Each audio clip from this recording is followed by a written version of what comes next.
Hello everyone, today I'm going to show you a quick tip how you can change the starting view that will be showed when you open Revit project. So for example, here you can see the Snowdown Tower example. And when I open the project, this is the view that is the default view when I open the project. And to change this, you need to go to the Manage, and here in the Manage project, you will see the starting view. And you can change this to be any view from the project, or you can change this to be the last viewed view.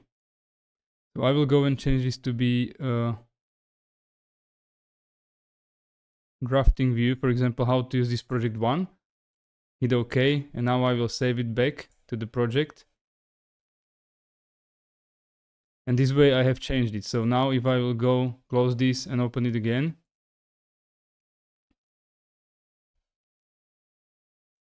you can see that it opened add my specified view as my starting view. And every user that goes into this project will have the same view opened.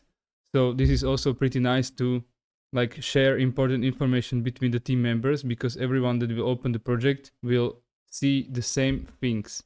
So you can put here some notes, some tasks to be done, and so on.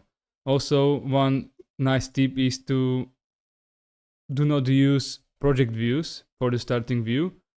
And the worst case is to use a 3D view as a starting view, because you can slow down the opening of the Revit project substantially. And if you will use just the 2D things like text notes and pictures and so on, you can actually speed up the opening process of the project quite a lot.